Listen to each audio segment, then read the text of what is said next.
for the kind introduction, and thank you for inviting me to take part in your event. And congratulations, in fact, to the initiative to this very extensive consultation that you are doing. I've been asked to provide some general background, mostly focusing on the concept of disability inclusion, which perhaps might be useful for your process. Happy also to provide some more specific comments to the framework at a later stage, if you want.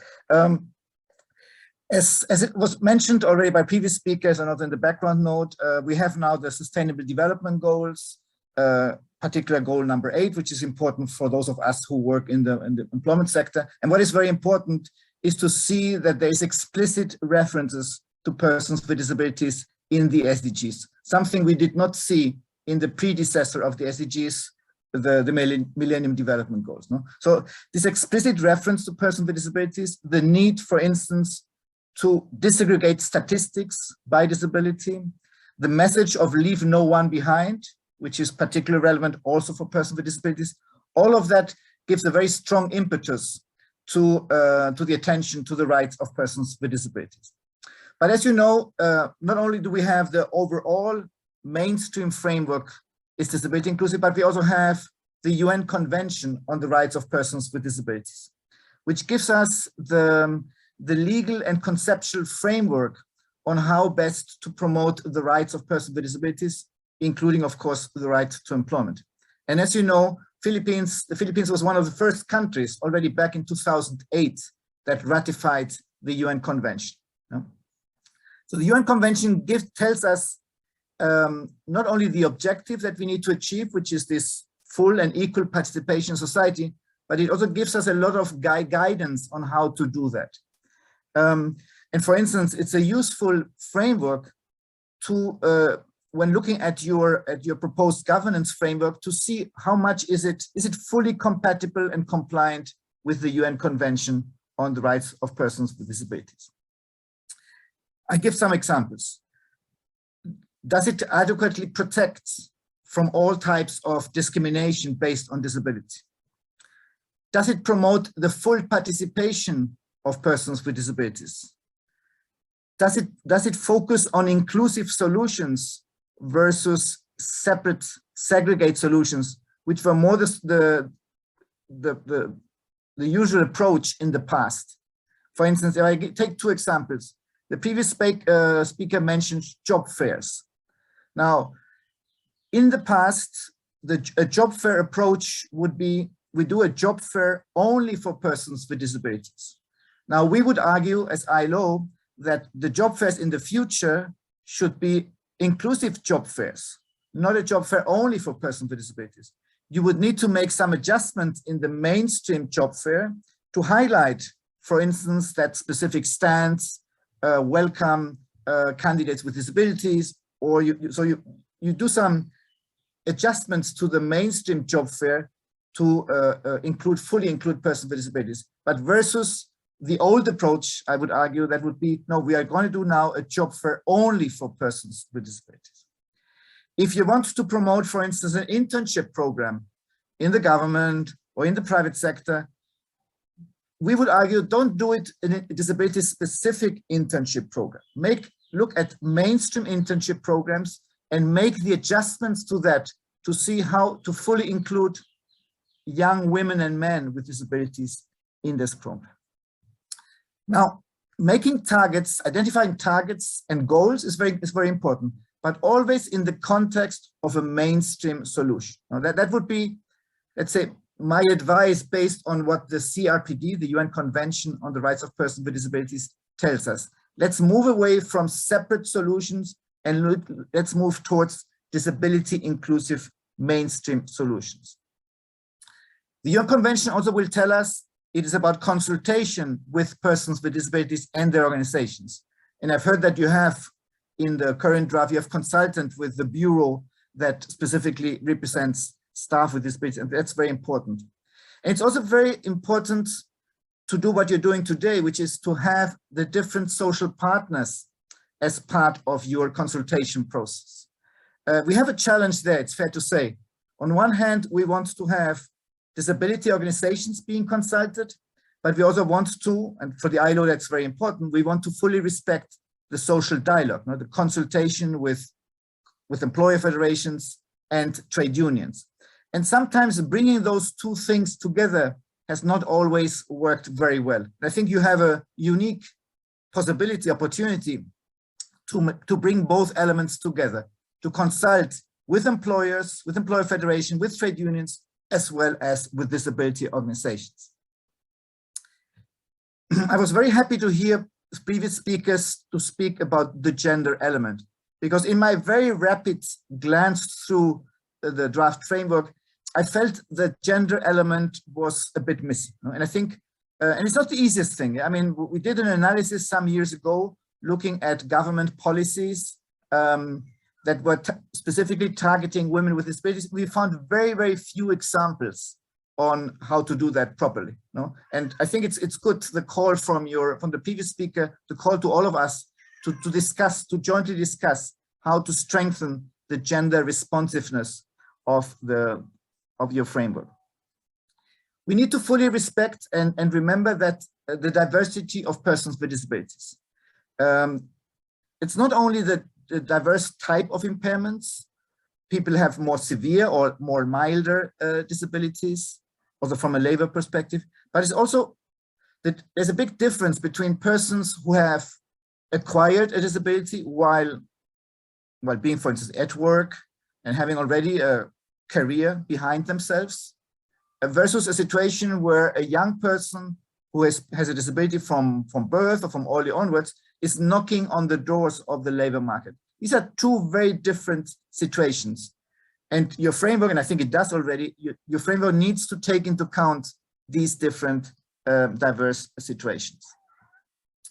The UN Convention does not only give us an overarching framework, as I said, legal and conceptual framework. It has a very important article on the principles that we need to respect, and it allows this checklist that I was mentioning. But also it has Article 27, a very important article, because it's the article on the right to work and employment. And I think what Article 27 does, it reminds us about at least two important things. One is we need to address a lot of different elements to promote the employment of persons with disabilities. It's about employment in the private sector, it's in the public sector, it's about in the social and solidarity economy, cooperatives, for instance, and I know Philippines has a good tradition there. It's about promoting self-employment or entrepreneurship for those persons with disabilities who want to take that route into the labor market. So that's an important message. It's a very detailed article, Article 27, because it reminds us that we need to work on all of those dimensions to address the still significant gap in the employment between persons with and without disabilities. But Article 27 also reminds us that it's not only about getting any type of job. Of course, for persons coming into the labor market for the first time, they will usually come into the bottom part of any organization. That's normal for everybody, including persons with disabilities. But what we need to look and address is, how do we make sure that persons with disabilities have the same opportunities as others to move up in the ladder of the organization, whether in the government or in the private sector? Because what we often see is that persons with disabilities are overrepresented among those that are at the bottom of the pyramid, because organizations sometimes might have made some efforts to get them in, but have then not adequately supported them in their lifelong learning and in their career development. So I think that's important also to address this issue. And in that context, the term that the ILO uses, and which is also now reflected in goal number 8 of the SDGs, is an important term. It's this term of decent employment. It sends us a message that not any type of employment should be the objective. We really need to ensure that persons with disabilities have an equal access to what we have termed decent job, decent employment. You've asked me to reflect about the role of the public sector in this. And of course, the public sector has a very important role. First, it should lead by example. I think with your governance framework, you are moving clearly in that direction.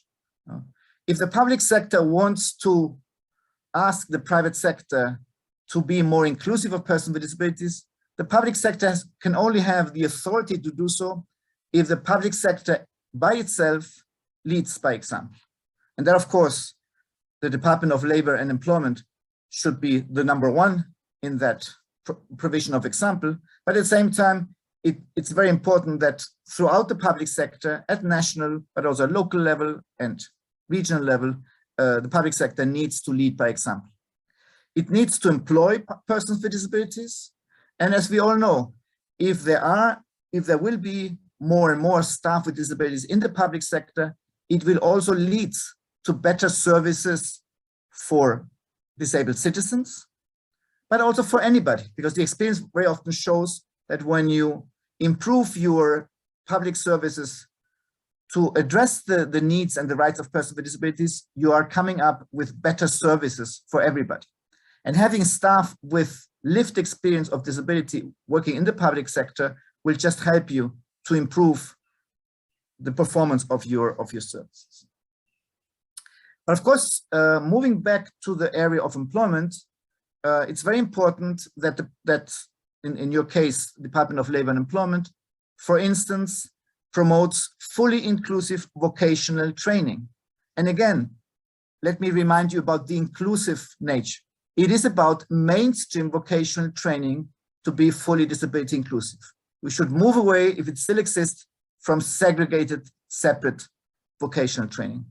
My question to you and to us would be, are we making enough efforts to ensure that Filipinos with disabilities, women and men, have, for instance, access to the digital skills and competences that lead to digital jobs that are now so much in demand of our labor markets?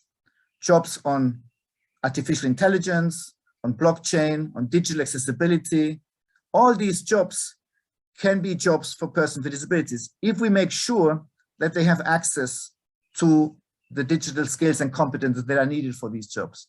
And I'm happy to say that Philippines is one of the countries where the ILO is implementing an initiative which we have called Digital in Demand, which is looking exactly into that. How can we ensure that persons with disabilities have access to mainstream digital skills and competences, which should then lead to these jobs? Public employment services needs to be fully inclusive to persons with disabilities. They need to have that as one of their key target groups.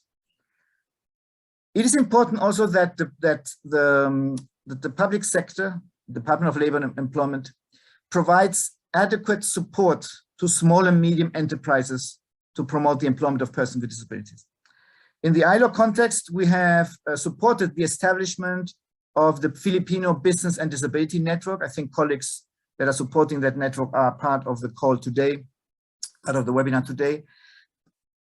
And we know that larger companies, when they are convinced that it's good for them to employ persons with disabilities, they will have the adequate capacity to do so.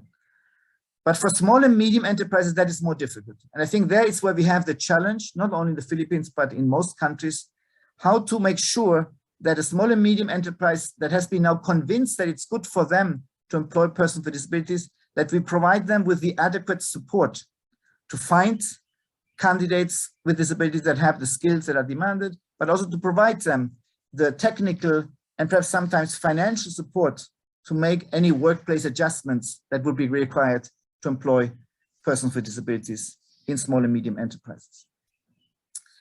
In the disability context, we often say that disability inclusion is not only the right thing to do, but it's also the smart thing to do. And we've seen that in the context of the private sector, more and more companies realize that it's good for them to employ persons with disabilities. And if we expand that notion to the wider public sector, to the government, it's clear that it's good for government, it's good for our public finances to move persons with disabilities from a situation of inactivity and unemployment to a situation of employment, where they can contribute to the GDP, to the wealth of our countries, where they can become taxpayers instead of only recipients of benefits. Because we need to remember that we are talking about a very large population group. I think we need to make the utmost to contribute, to allow them to contribute to the growth of our countries. And let me finish with this final reflection. I've been working in this area for more than 30 years. I've seen now unprecedented progress in the attention to persons with disabilities, also in the employment. But the recent pandemic has reminded us that we can't relax. We can't take disability inclusion for granted. We saw that the first reaction in many places, I'm not sure about the Philippines, but in many countries, including my own, in Spain, the first reaction from governments to the pandemic was not adequately disability inclusive. Neither in the health response, which left out for a good while of time persons with disabilities, but also not in the socio-economic response to the crisis. So we need to make more efforts to remind us that also in the context of a pandemic, persons with disabilities need to be seen as a target group, not as an afterthought. They need to be central stage of any measures. And I would also reiterate what a previous speaker said. We also now need to think more about the new labor market that is coming, that is being impacted by the pandemic, the increase, which will stay with us, of telework. We need to make more efforts to understand what are the challenges and opportunities that these new ways of working bring to persons with disability. I leave it there, Joy. Thanks again for the invitation, and back to you. Thank you.